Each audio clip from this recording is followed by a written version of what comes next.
the alphabet. We take it for granted. In English, the 26 letters of the alphabet make up 500,000 words. In the beginning, people used pictures to tell stories, ancient cartoons. Picture writing, called hieroglyphics in Egypt, often involved more than 700 symbols. Then, the alphabet was invented. But by who, where, and when? David Sachs is a writer and a journalist from Ottawa. In Letter Perfect, he traces the evolution of letters backwards to the roots of Egyptian hieroglyphics. I met with him in Toronto, where he explained how the transition first began. Hieroglyphics used pictures of objects used in various ways, and we believe the earliest alphabet borrowed some of these pictures and turned them into letters, and the letters, in many cases, evolved to become the letter shapes we know today. So here we have an eye with an eyeball. An eye with an eyeball as an Egyptian hieroglyph. And later, in around 1750 BC, it shows up in alphabetic writing as much the same shape, a little more roughly rendered.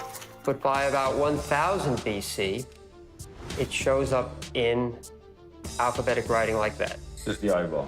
Letter O. So the letter O was once the picture of an eyeball, the letter B, the picture of a house, and the letter E was a man with his hands up. It's striking. In the earliest alphabetic writing, the E letter shows up as the image of a stick man with holding his hands in the air and sort of jumping up. It's actually striking. He's standing like, this is a stick man. He's standing like this, jumping up in the air. And you just look like an E doing that. You look very much like an E. In Egypt, before the alphabet, ordinary people couldn't master the art of writing, and it remained the secret knowledge of the elite. But then, something incredible happened. And what we think happened is that someone from the outside, a member of the underclass who was a Semite, he might have been a slave, he looked at this hieroglyphic system and he said, why don't we just use 25 or so symbols to mean precise sounds for our speech, Semitic? In other words, some ancient genius made the pictures equal sounds. And so, when they saw an Egyptian picture, such as an ox, they called it by the Semitic word for ox, which is aluf, and made it equivalent to the A sound. Later, they rotated this ox head on its horns and created the letter alpha, the English letter A. Anyone could learn the letters of the alphabet. What the alphabet did was it made reading and writing so simple that non-scholars could master it. So it was revolutionary. It was revolutionary, yes. It was one of these landmarks in history that opens up power to a wider group of people.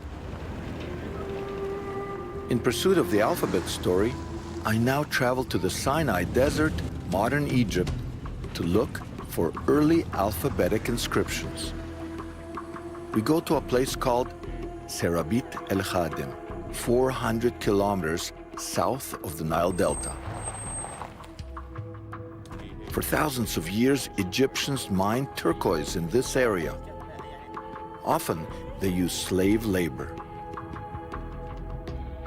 The ancient turquoise mines are off the beaten tourist track. The only ones who know their way in this area are the Bedouins, who still live at the foot of the mines.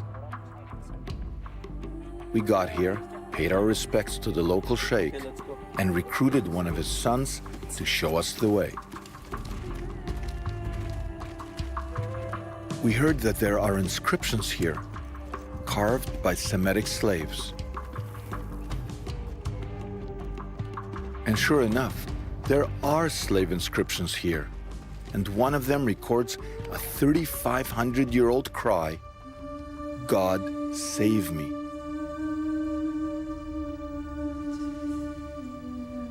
This is the writing of a slave who worked in this mine. You can still see the chisel marks, which were part of the forced labor that the author of this inscription was involved in. and he wrote his cry to God, saying, "Help me, don't forget me," here where he worked and he slept and he probably died. And it represents an incredible moment in human history. Not only is it the first inscription that records the name of God, El, but it also records the oldest, or maybe the second oldest, alphabetic inscription. It's the basis on which Hebrew, Aramaic, Greek, Latin, English, Arabic, all is based on this writing.